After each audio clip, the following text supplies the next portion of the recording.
Josh O'Connell, how are you doing today? Doing very well. How are you? Not too bad, not too bad. And it's always a pleasure to have you here. We've been doing a lot of videos with you lately on slot machines because you're very knowledgeable. For anyone that doesn't know Josh, he is from knowyourslots.com. Great resource for anybody that needs to learn about slot machines. And today we're going to talk about an interesting subject. We're going to talk about how to play at a low limit betting level in the high limit room anyways, because Josh and I were just talking about this. Sometimes you have friends that play at the high limit level and you can't necessarily afford to play high limits, or sometimes people just want to hang out in the high limit room and with all the actual high rollers. So because I mean, every once in a while casinos have cool stuff. Like down here in Florida, the casinos aren't allowed to give out I don't know if they're not allowed to give out free drinks or they just choose not to, but they don't give free alcohol while you're gambling. However, if you're in the high limit room, they do. Oh, So I guess that could be one reason to want to hang. Another reason to want to hang out in the high limit room is to actually be able to get that free alcohol. At least that's in the Hard yeah. Rock in Tampa. They do that. I don't know about the one in Hollywood. I haven't In, spent in more much time in practical there. terms, you also have the ability to get on a higher denomination machine than you might on the main floor, and that certainly has its benefits from a payback percentage situation where most people know that as you move up in denomination, you tend to see slightly better paybacks as you move each one up. So if you're going from a penny machine to quarters or even dollars, depending on the situation you find yourself, the overall payback should be better, and so that should give you a chance to have your money last longer. Yeah, so let's go ahead and hop into this. I was reading you had a few articles about this on your website, so I took a few of the examples. The first one you had said was 88 drums, which is one of the Asian themed slot machines. And I'm not really a fan of 88 drums, but that's the one that goes in the sequences of eight. Like you can bet like 8 credits, 88 credits, 188 So credits.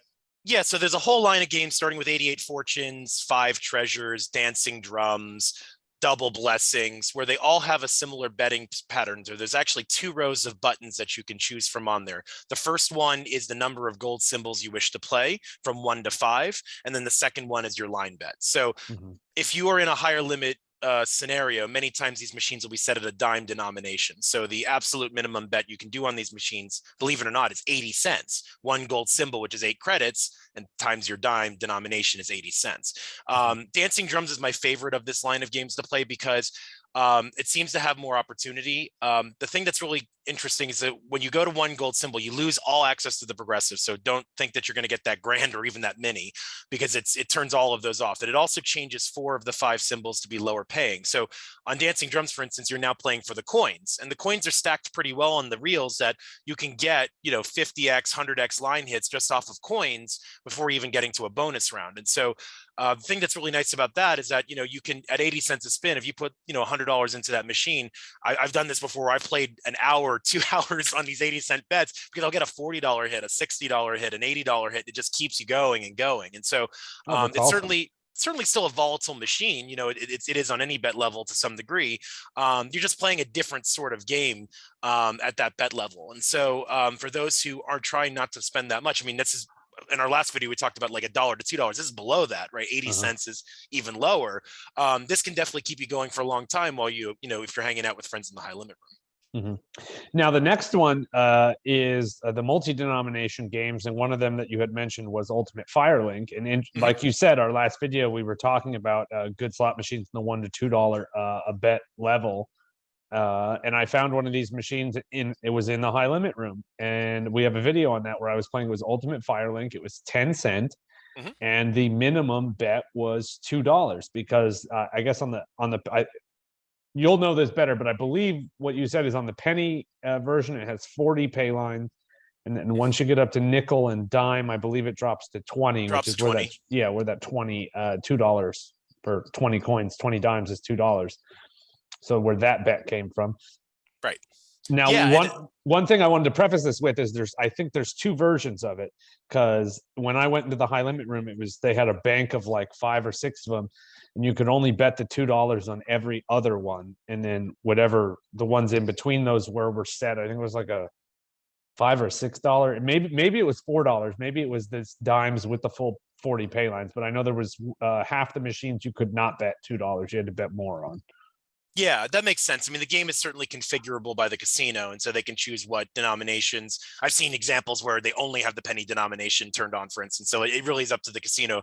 I found a similar scenario to you where I found, but it was nickels instead of dimes. So it was a dollar spin in the high limit room. So it was either nickels or dollars. So you had one or the other. And of course, I'm going to play nickels. But yeah, so like, many times with multi-denomination machines, you might find a lower setting.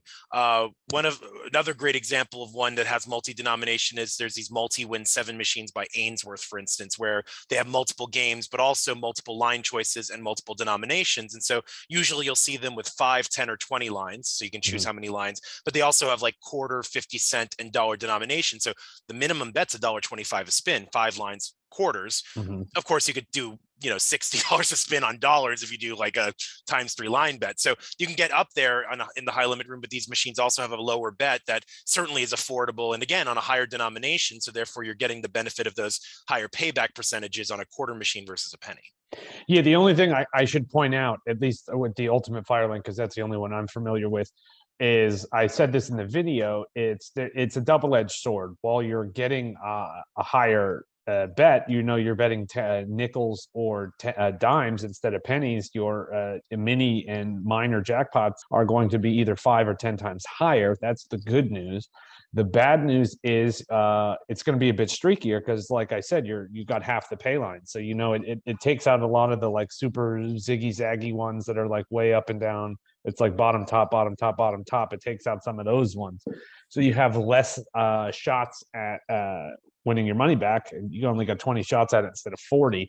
Right. So I want to put that out there. Some people may like it less volatile, where they can get a lot of lower hits, or some people might like a little bit higher volatility like this, where you've got less pay lines, so you're going to have less winning spins. However, your spins are generally going to be worth a lot more when you do win. Exactly. And the other thing to keep in mind too, in that vein, is that when the mini and minor jump by 5 times, they're certainly not going to be as easy to win as those $15 ones on pennies, right? So you probably won't see them come out as often, but when they do, you're going to win a lot more, right? So that adds to the volatility of the game, because when you do win them, you're going to probably have a better session than when you don't. Now, the next one I wanted to talk about was single line games, the single line, single reel, not single reel, 1 pay line, 3 reels. Right. That'd be weird. It was single reel machine. Single line games where they have, because generally they'll have you bet 1 coin, you bet 2 coins, it pays double, 3 coins pays triple. Sometimes they'll give a little bit of a bonus for that top award, and they'll entice you to bet the 3 coins by paying you a little bit extra. But sometimes it's not really enough to make it worth it, and that's the ones that you were talking about to play at single coin. Right. So one of the things you can do, and the nice thing about these machines is many times the pay tables are literally right above the reels on glass, right? So you can see exactly what the payouts of each are. So a great example of a game that I usually point out is Double Diamond, which is one that you probably find in any casino in the United States practically. And with Double Diamond, your first coin pays you, whatever it pays. The second coin will pay double, and presuming there's a third coin, because there's not always, everything will pay triple except for that top payout, which is 100 credit premium over the rest. So it's like 800, 1600, 2500. Well, getting that top payout is going to be difficult, and getting it with 100 less credits versus is not a huge differential in terms of the game's overall payout. And that's assuming it's set up that way. I've seen examples where it's just triple and there's no premium, right? So in those cases, you can reasonably negotiate with yourself and say, you know what, I'll play 1 credit because I'm not losing out on that much. And if it's a dollar machine, it's just a dollar spin at that point, right? So there are definitely games where I don't recommend that, where it jumps like double or triple and some things like that. So you are leaving more money on the table, and you don't want to leave that risk. But in cases where it's not that much of a differential, you probably can get away with playing the single coin in the high limit room. And so for that $1 a spin, you're getting pretty much almost the full payout of that game. Yeah, and in case you missed that, so what he's saying is the $100 premium for the max payout. It's for 1 coin bets 800, 2 coins pays 16, 3 coins would normally be 2,400, but they give you a little bonus of make it 2,500. So if you're playing a dollar machine, that's an extra $100 there. So you miss out on $100. It's not the end of the world, but like if you were playing that, say it was instead of 2,400, it paid like 5 or 6,000, as this third coin. If you hit that only betting one coin, you'd be kicking yourself, saying, "Oh man, why did I should have been betting the 3 coins." Same thing is like I've heard people playing megabucks that don't bet the max and then have hit the megabucks where it would have been like $15 million, and instead they won like $500. Brutal. But Yeah. it's also important. I think this is the right time to say one reason why these topics are important is because not everybody has a high limit budget, right? So if you have a couple $100, right, going into the high limit room and doing $3 a spin doesn't give you that many button presses to make something happen. And so, part of the reason why you're willing to take that slight cut in the pay by betting one credit is because you're going to get 3 times as many opportunities to make something happen on that machine, right? And so the reason why, so you're always balancing like what's good for your budget and the bankroll that you have for that session with what's available. And so, that slight trade-off is probably worth it for those with a smaller budget because they can keep playing. Yeah, and now the last one is I feel like is sort of become less popular recently, but those are the buy a pay machines where you only bet one credit. It like really only unlocks like the first third of the symbols to win. The second coin unlocks a bit more higher up on the pay table, and then the third coin unlocks there's 2 versions. The third coin unlocks even more, like the very top end of the pay table. And these ones I wouldn't really suggest playing. But the example you had used on your website in that article is Blazing Sevens, where the first coin unlocks like the first half of the pay table. The second coin unlocks the second top half of the higher paying symbols, and then the third coin you just get a progressive. And of course, it depends where the progressive's at. If it's because it'll say, what was the example that was on your I can't remember off the top of my head. With the Blazing Sevens example. So I've seen this like game in a 50-cent denomination, for instance, which is actually the photo that I used in my article. So for 50 cents, you get sort of the bars. For $1, you get the sevens. And then for $1.50, the sevens pays increases. So second credit for sevens makes sense. But then there's the progressive. And so the progressive started at $700.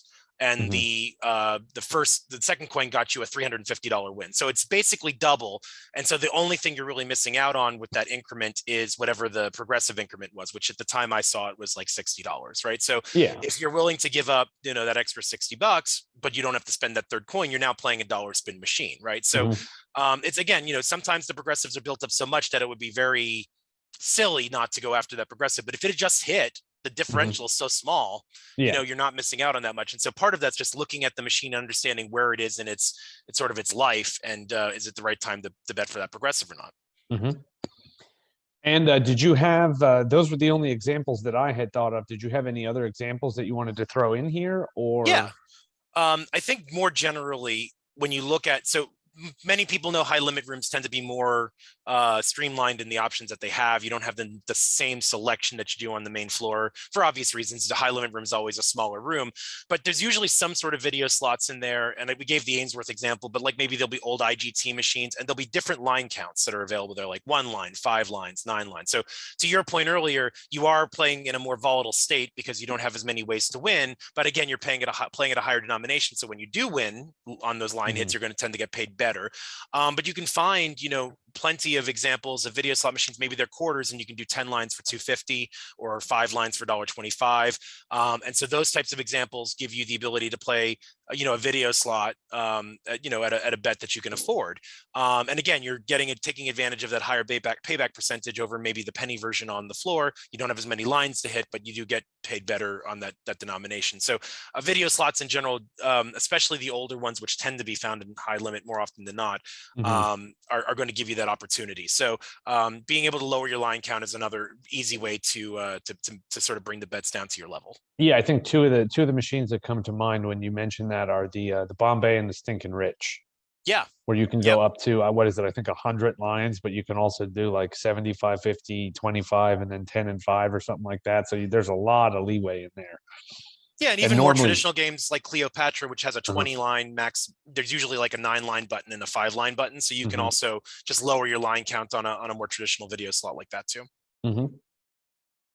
All right, so Josh, thank you for coming on today and sharing these great tips here. for how people can still get into the high limit room and not have to bet at the high limit denomination. So like I said, if you want to just hang out in the high limit room, they generally, the chairs are more comfortable, the machines are in better condition because you don't have as many people getting angry and banging on them and spilling drinks all over them. You want a bit of a different experience in the casino. You should head on to the high limit room and see if you can find some of these games. And Josh, if people want to learn more about you and your work, where can they go do that? So my website is knowyourslots.com. I publish new content every single day. And I also have social media, Instagram, Facebook, and Twitter. Know Your Slots is all one word. All right, perfect. Thank you, Josh, very much. Have a great day. You too.